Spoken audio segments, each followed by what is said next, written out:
Hello and welcome to Unacademy. I welcome you all to the Hindu analysis for today. Now, we have an interesting problem today, which is that the Hindu newspaper, be it International Edition, be it Delhi Edition, was not available because of Pongal and Makar Sankranti yesterday. So, therefore, the analysis today is going to be a brief and a short one, but comprehensive enough to give you understanding of 4 to 5 important topics which were on the Hindu website. But before we begin, remember that the offer of 50% off plus the concept of having a short-term course and a long-term course is going to end tomorrow. So therefore, it is important that you use the code IS English to subscribe to our what we call as paid program. If you want to be a part of Unacademy, this may be the right time with regards to a short-term and a long-term course.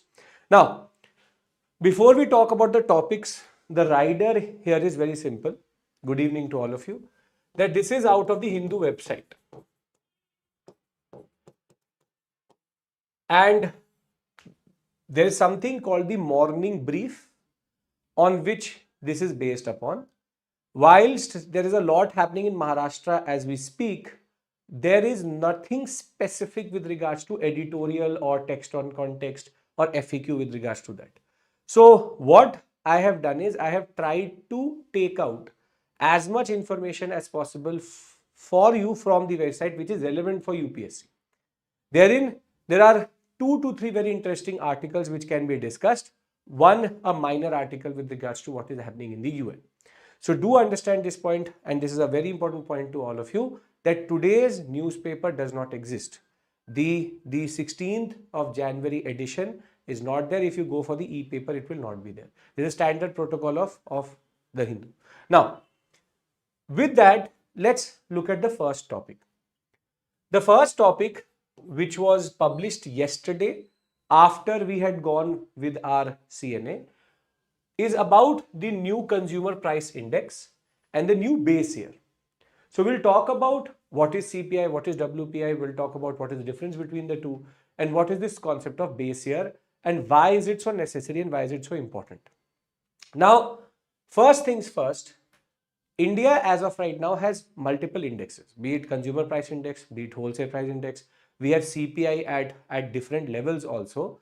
But why we are discussing this today is because India is going to transition on 12th of February, whilst we are going to change our base year from 2012 to 2024. Now the questions arise is what is CPI? The second would be why is there a need to change? Why is there a need to change? And what are the merits and the demerits of doing something like that? That is basically the argument which we have to understand. Now, first things first, there are two major what is called as indexes which are used in India. One is called WPI, which is wholesale price index. The other one is called consumer price index. Now, there are subtle differences and I have a question for you, a prelims question for you in the end of this article. So, you're going to answer that based on that. The difference between the two is evident also and is based on where are you looking at prices. Meaning, wholesale price index starts at the first stage of retail, which is the wholesale market. CPI is what you and me pay as a consumer price index. So, this takes into account goods and services. This only takes into account goods. This is a very important point. Wholesale price index only takes into account goods, whilst the CPI takes into account both goods and services. This is released on a monthly basis, whilst WPI is released on a what we call as weekly basis. Over and above that, there are 8 categories under which a basket is created, which in turn gives you consumer price inflation and rise or decrease. Whilst here it is about primary articles, it is about fuel, it is about power, and very important point, consumer price index captures the last stage of inflation, which is what you and me are paying. Whilst WPI captures the initial stage, what a wholesaler is getting. So vis-a-vis the concept of CPI and WPI, it is believed that CPI is more indicative of what is actually happening in the market, which is happening to you and me, and therefore it is a better indication of inflation than WPI, because WPI as it is, nobody is going to pay or sell us anything at a wholesale price. So this is good for a manufacturer, but this is not good for a consumer. This is good for a consumer, but not for a manufacturer. It's about where is the inflation with regards to consumers. Now, WPI as of right now has a very big issue. The issue is that it is based on the base year of 2012. And that is where you have to understand this creates what is called as base effect. What is base effect? Which is that because the denominator is of 2012 and that is more than a decade away, things seem to be either exaggerated or dampened because the data is not indicative of the true trend which is happening in India today, which is the post-COVID world as we call it.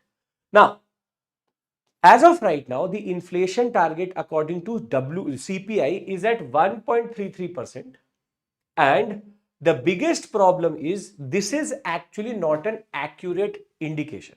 If you ask the government of India based on CPI, what is the inflation? It is 1.33%. But if you look at the official inflation vis-a-vis last year, vis-a-vis 2024, it is much lower than what it should be, which is previously it was 4.9% in December of 2025. Today it is averaging at 1.7% in December. But if you look at the public experience of inflation, it seems like it is more than 1.33%. The reason for that is because the base is 2012. It is in turn leading to this data to be inaccurate. Over and above that, what is very interesting is that, see, I'm going to ask you this question and you have to answer me. It's a very simple, straightforward, theoretical question based on economics. When inflation is high, the public consumption would be higher or lower? Meaning, if inflation is very, very high, public consumption, meaning you and me consuming things, it would be high or low? What should it be? Simple question. Very simple, straightforward economics question. Which is, what should be private and public consumption growth when inflation is extremely high? When inflation is extremely high, public consumption starts to fall. Whilst when inflation is in a certain controlled space, the public consumption starts to increase. Now, as you said, this is the whole point. What the data is indicating, is that private and public consumption growth is slower than last year, and at the same point of time, it is not going with the data, meaning at 1.33%, public and private consumption, specifically private consumption, should be high, but rather it is slower than last year, which indicates to us that the high inflationary trend, which is not captured by CPI, is in turn leading to lower consumption. Whilst the data is suggesting that there is lower inflation, so the consumption should have been higher. When the prices will start to fall, you are automatically going to consume more. When the prices are extremely high, you are going to consume less. So the idea is that if it is 1.33%, which is the inflation vis-a-vis last year, is lower, so I should be consuming more, but I'm not doing that. I am actually consuming less, which means that because of 2012 and base effect, and because of this denominator being based in a pre-COVID world, that too in a different world altogether, the indicator is not representative of the pattern which actually exists in the market. And that is why we believe that the real live experience of inflation is not getting captured by the CPI. Understand this point. It's a very simple, straightforward point, but very interesting. CPI is not capturing the real time inflation in the market, which should be its main task, because it is in a way not able to take into account the data vis-a-vis last year because the base is too old. And all other indicators are indicating that inflation is high, but CPI is indicating vis-a-vis last year lower. This is a problem, and this is what the government of India also started to realize. The RBI and the government of India started to realize that the data is not indicative of real-time experience. That is where two very interesting things started to come into focus. Core inflation and inflation itself. In a country like India, which is so diverse, both geographically, culturally, and market-wise, it cannot be so constant and it is not properly getting captured. That is where the prices in vastly different areas from Jammu and Kashmir to Tamil Nadu, it is not getting captured. Local trends are not getting captured. Therefore, what CPI is an outdated indicator as of right now. That is why the government on February 12th is going to change the base from 2012 to 2024 and it will increase the basket size based on household consumption expenditure survey, wherein what is happening is that the basket is also outdated. Meaning in 2012, the basket used to have kerosene in it. But you tell me, have you or any of your relatives living in towns or urban areas have bought kerosene in the past 2 to 3 years? You tell me the answer to that question. If I have created a basket to check CPI and it is having outdated products itself, which is kerosene. Kerosene was used for the oil lamps which were used previously. But now kerosene is not there. So the basket is also not indicative of something. For example, in 2012, the basket did not include internet. It did not include mobile internet expenditure. Now, if we are talking about 2024, the world has totally transformed. So the basket also needs to evolve. So therefore, what the government of India is doing is going to change the basket of goods which are going to be taken into consideration for CPI and at the same point of time transition from 2012 to 2024. This should help make CPI more responsive, should make it more sensitive to what is actually happening on the ground. So let's try to consolidate what we've done till this point. Again, as I said, this was a small article given in the morning briefing of the Hindu, which was on the website. Therefore, there is no editorial and all for mains level discussion, but this is also interesting that is. So we are talking about CPI. We are talking about CPI as an indicator. What we have understood is that CPI was based on 2012 and it was based on a basket of things which is outdated, which is based on 2012 notions. Further, it is indicating 1.33% and it is lower than what it was in 2024. Therefore, CPI has become outdated because it is not based on the right basket and the base. So therefore, what we are doing is we are changing the base to 2024 based on household consumption survey, which is taking into account what we are consuming in 2024. We are also changing the basket. CPI should become a better indicator because the base effect will be gone and at the same point of time, maybe it will start to also reflect more about the private consumption and the public consumption. Public consumption aside, it is about private consumption. If we are able to take into account private consumption, we will be able to then take into account the fact that how is inflation actually affecting you and me. So an interesting discussion, simple, straightforward discussion, but an interesting discussion. Now, if you are ready, if this makes sense, I want to do two things. First, I want to show you a mains question. Then you're going to solve a prelims question. Can you do that? Are we on the same page here? Can we do that? A mains question and a prelims question. Everyone, come on. Yes, sir. Sure. Okay. Now, the new series of CPI is the need of the hour. Comment. Very simple, straightforward GS paper 3 question And you can't answer this question if you don't understand the problems. If you understand the problems, you will automatically be able to write the answer. But what I want you to solve is this. Read the question and answer. Pay attention to the words here. Pay attention to the words here. I'm moving out, but I want you to read this question so that you can give me the answer. Come on. For the students who will watch this in recording, you write the answer in the chat box. Come on. What is the answer to this question?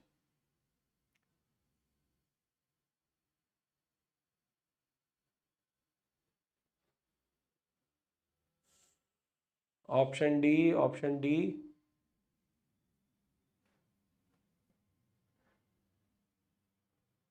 Option D. Okay. Very good. Now see. While CPI includes both goods and services, WPI measures only prices of goods. Correct. WPI is released on a weekly basis. CPI is released on a monthly basis. Correct. Now, please understand this point. Till today and till 12th of February, this statement is correct. It is correct. But when this question comes in the prelims examination, this statement will become incorrect. Remember this point. As of today, as of right now, asking you this question, answer is D. But when you will get this exact same question after 12th of February, then the answer is going to become C. Please remember that this is not true after 12th of February. So for the purpose of the examination, the answer is going to become 1 and 3 only. Got it? Perfect. Very good. Now, moving on to the second article which we have to cover. This is related to something which we did day before yesterday. If you remember, we talked about AI systems. We talked about how AI consumes a lot of electricity, uses a lot of energy, and that energy is coming from thermal power plants. And we discussed an ethical dilemma, a very standard dilemma which exists when development happens, which is the growth and development of AI actually good for the environment? It is seen as a solution? Is it a part of the problem? And we were able to argue, as one of you pointed out, that we first have to create structures under environmental impact assessment where we can take this into account. And further, we should also be able to understand that, okay, if this is the case, how good or how better it is. This is something which we discussed, if you remember. The fact that how AI is consuming 10 times more. For example, ChatGPT consumes 10 times more electricity, or what we call as energy, than Google for a simple search. Though the search nature is very different, but it's about using the energy. Now, based on that, Google is trying to come up with a certain solution. That solution is based on how AI servers can be actually pushed into space and could be based on solar energy. This is a very interesting solution they are working.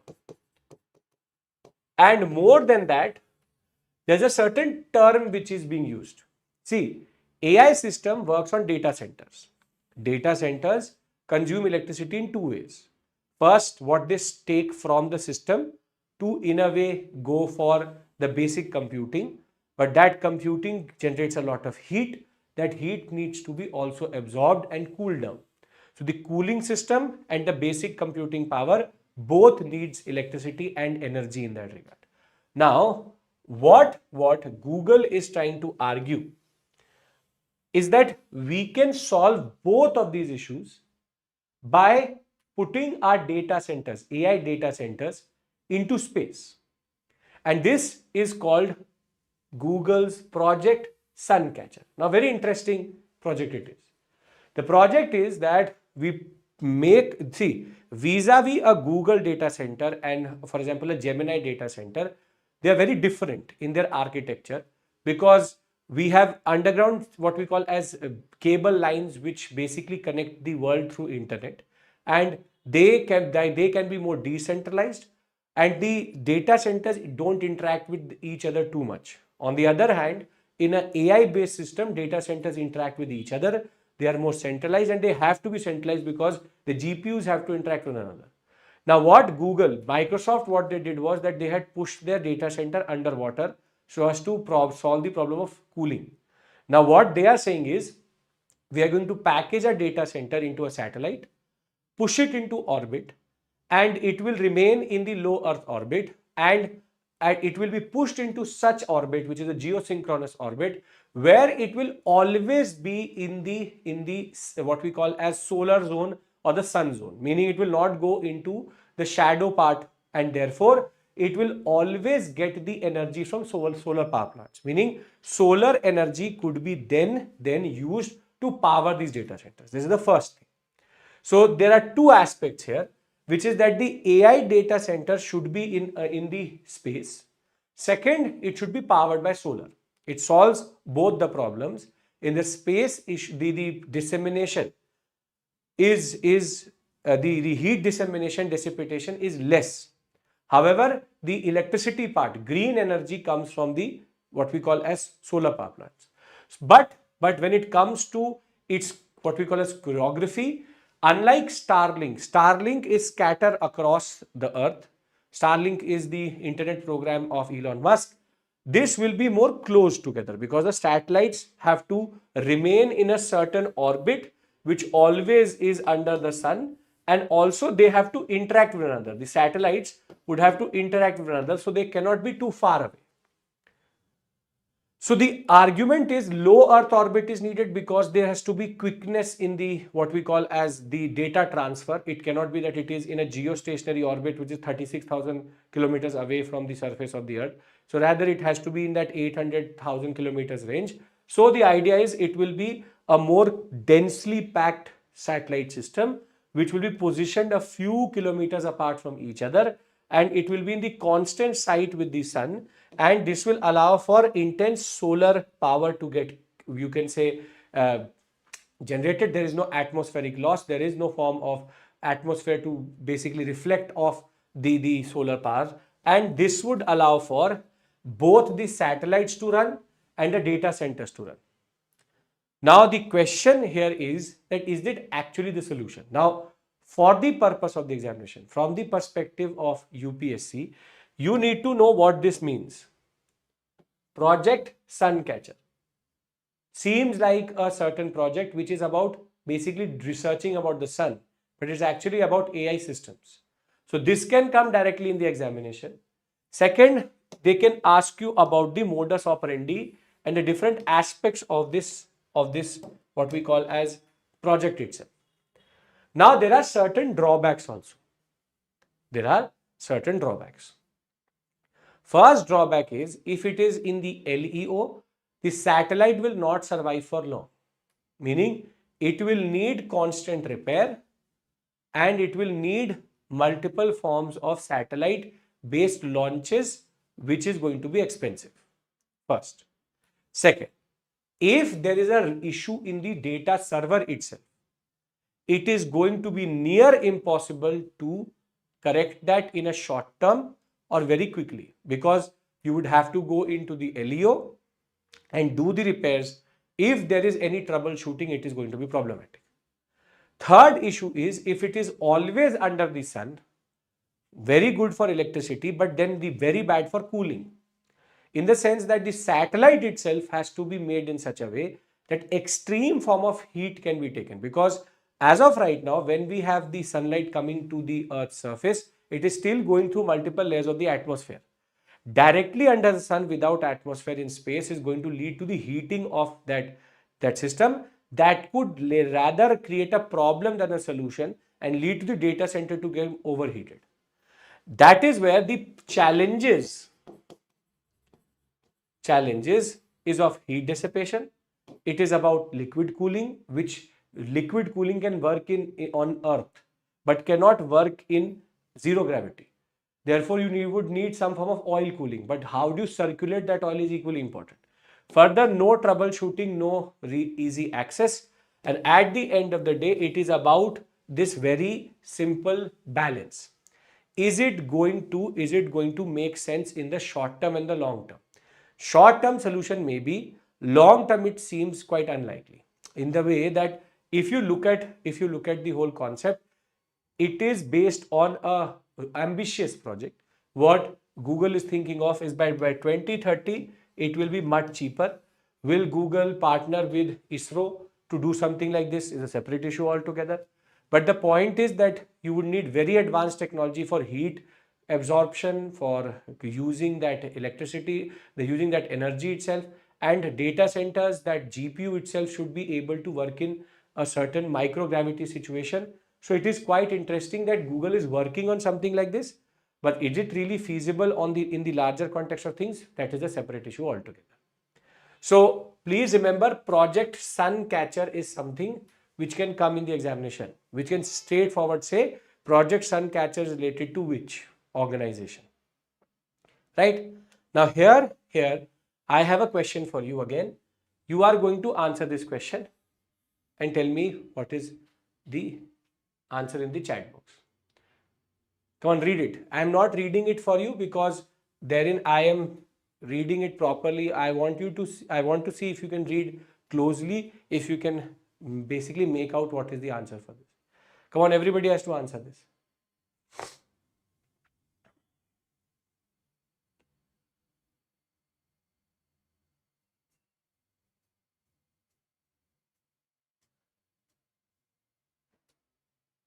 This can directly be a question also. Project Suncatcher is related to what? Or is of which organization? ISRO, NASA, Google, Microsoft. So it is very easy to associate something like this with ISRO, NASA, or the Japanese JAXA, or any form of space organization. It is a privately run, what we call as research and development by Google. Okay. We have one person saying D and most of you saying A. I'll wait. I want everybody to answer. Come on. What is the answer to this question? Only a handful of you have given the answer. Come on, come on, come on. A. Yes. Okay. It proposes launching AI service data centers into low Earth orbit to run entirely on solar energy. Totally correct. Then it says the constellation designs mimic the Starlink model, featuring an evenly spread global swarm of satellites. This is incorrect. It is not going to mimic the Starlink program. Rather, it will be a close swarm of satellites together so that they all are within the same space and are able to interact with each other. Geosynchronous orbit, see, there are 2-3 types of orbits which you may have gone through in science and technology. One is LEO, which is low Earth orbit, which is 800 to 1000 kilometers. Then something called GTO, which is geostationary transfer orbit, which is that when you push a satellite, which has to eventually go into geostationary orbit. Geostationary orbit is close to 36,400 kilometers away from Earth's surface. The idea is that it then starts to orbit with the Earth itself. So it looks like it is stationary. Basically, the orbit speed of the satellite matches the revolution of the Earth. The geosynchronous orbit is when you don't place it on the latitude but longitudinally. So a geosynchronous a satellite moves like this. It basically moves like this. It will have a given path at a given point of time. A geostationary orbit basically is like this. It will move like this on a latitudinal basis. This is a longitudinal basis. What happens is that it will cross a certain space at a certain given point of time. Meaning at 4 a.m. it will every day cross, for example, Ludhiana. That is given. So mostly remote sensing satellites are pushed into geosynchronous, whilst what we call as telecommunication satellites are pushed into geostationary. LEO is mostly used for what is called as experimental concepts. So the International Space Station ISA is in the LEO. LEO is mostly used for human missions because it is close enough to be serviced easily, but not far enough to be, in a way, too far to be serviced. Right? Are we clear about this? I hope this is basic, very standard, what we call as science and technology. Right? Science and technology, orbit, ISRO, GSLV, PSLV. PSLV is Polar Satellite Launch Vehicle, geostationary. Okay, perfect. Now, what we've established till this point is 2 to 3 very interesting things. We have first understood that the CPI is going to change its base year from 2012 to 2024, and the basket of the CPI is going to change based on household consumption data, which the government of India has been gathering and is going to use the 2024 household consumption expenditure survey. At the same point of time, CPI has become outdated because it is not able to capture the consumption data per se. It is not even able to capture the real inflation in that regard because of base effect, which is 2012 base effect is creating a problem. The second thing which we've established too is something called Project Suncatcher. Project Suncatcher. Now, please note that this project is a privately run project of Google, has nothing to do with NASA or with the ISRO, and this is basically to find a solution for AI and its environmental impact. Adds up to what we had discussed on day before yesterday about AI having an environmental cost. So I think we all are on the same page with regards to this. And if I can get an assertion, yes sir, everything is perfectly fine, we'll move to the next article. 2 more articles are left, 4 are there, 2 we have done based on the Hindu website. Yes, okay. Now, these 2 are not that big but very interesting. Against the wishes of China, not that US cares about the wishes of China per se, but in a very strategic move, in a very sensational move in that regard, US and Taiwan have signed a $250 billion trade deal in which Taiwanese companies are going to invest in America. At the same point of time, America has reduced the tariff duty which Taiwan pays. Now, if you have no idea about the whole concept of Taiwan and China, that one China policy, very simply, when the Chinese Civil War happened and thereafter the Chinese Revolution under Mao Zedong happened, what happened was that the Chiang Kai-shek based government transferred itself to the island of Formosa, which is called Taiwan today, which is called the ROC, Republic of China. Whilst the PRC came into power in China itself, the Communist Party led China, and that created 2 Chinas. Till 1970, the government, the American government recognized the ROC as the real China, which is Chiang Kai-shek's government in Taiwan. But thereafter, during the Cold War, there was a shift, and that shift in turn led to Mao being recognized as the real premier of China and the PRC getting in a way accepted, rather not the Chiang Kai-shek ROC. So you have to understand this point, that this ROC versus PRC issue is quite old, based on the Chinese Revolution, wherein there was a KMT, Kuomintang versus CPI battle going on for who will control China.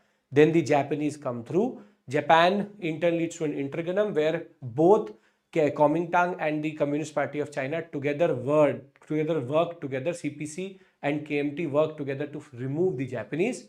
But KMT becomes very weak. As soon as the war is over, Second World War is over, Mao is able to capture power with the help of the Russians, and that in turn leads to the ROC to go to exile to island of Formosa, which is nothing but Taiwan, and PRC to remain within mainland China.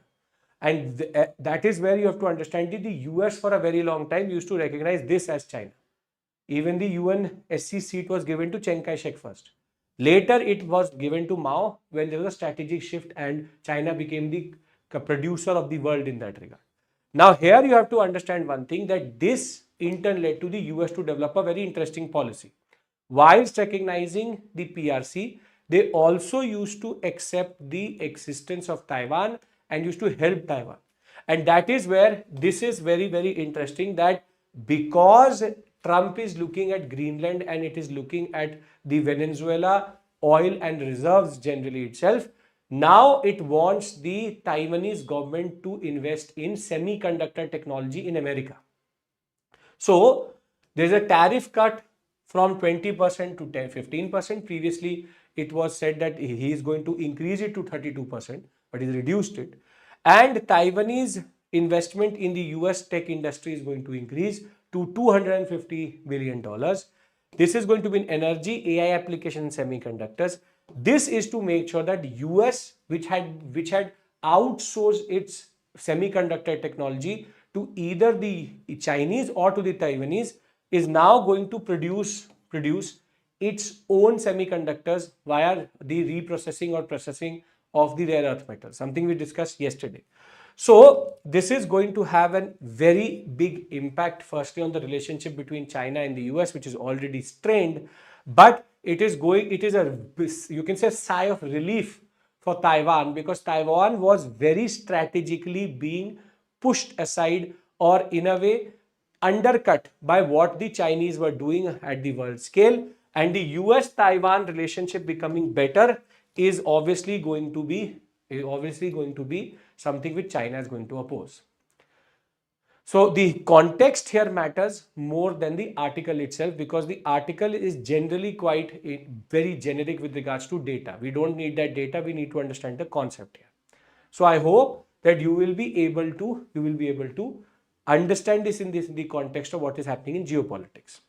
Now, very closely related to this is what the UN chief has recently argued, Antonio Guterres, which is he has pointed out certain issues. It is his last year of being in office as the chief of the UN. UN, time and again, if you look at Russia, Ukraine, if you look at Iran, Israel, if you look at Israel's actions, if you look at Gaza, if you look at what happened in India with regards to Operation Sindoor, India, Pakistan, India, China, be it the conflicts in the African sector, be it in the West Asian sector, one thing is very clear. UN is a toothless, you can say, the word I would want to use, I don't want to use it, but it is a toothless agent of the US. And till the P5 powers are controlling power, they will keep on vetoing in their interest or against each other's interest. So what Guterres has argued is that as of right now, there's a very big problem in the world order. And this is important for you generally. When we talk about the world order, countries are blatantly violating international law without any consequences, and global cooperation is basically is going under the rug. Nobody really cares about each other. We are forgetting that we are one community which has to be on this earth together.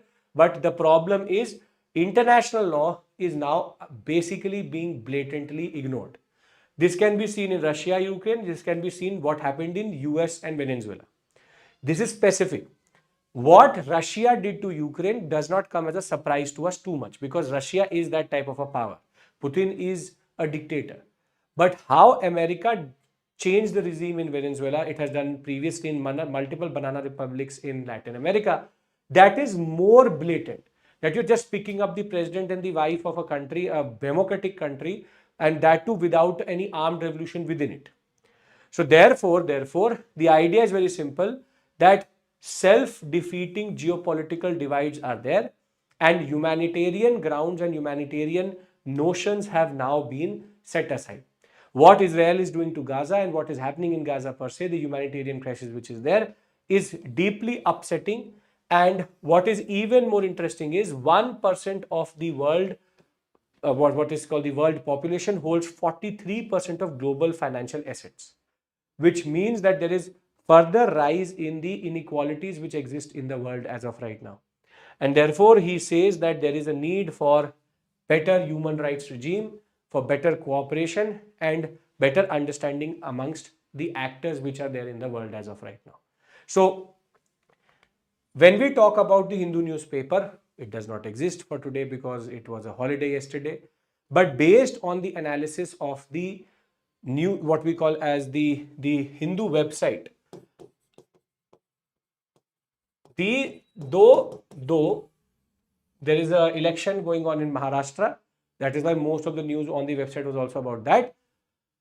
Based on that, 4 articles: CPI, AI, the concept of the UN chief, and US Taiwan is something which we have discussed.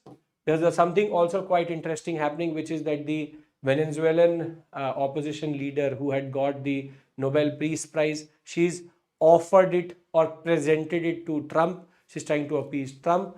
So that is also in the news, but we have to see what it actually means per se. What does the presenting means? But I hope that new CPI 2024, AI Operation Suncatcher, UN chief telling you the problems in the world, and the US-Taiwan relationship, which is getting strengthened, which is good for India in a way because it allows China to have an adversary next to it. If all of this is clear and perfectly fine, we'll end the session here. As I said, brief session because no newspaper per se.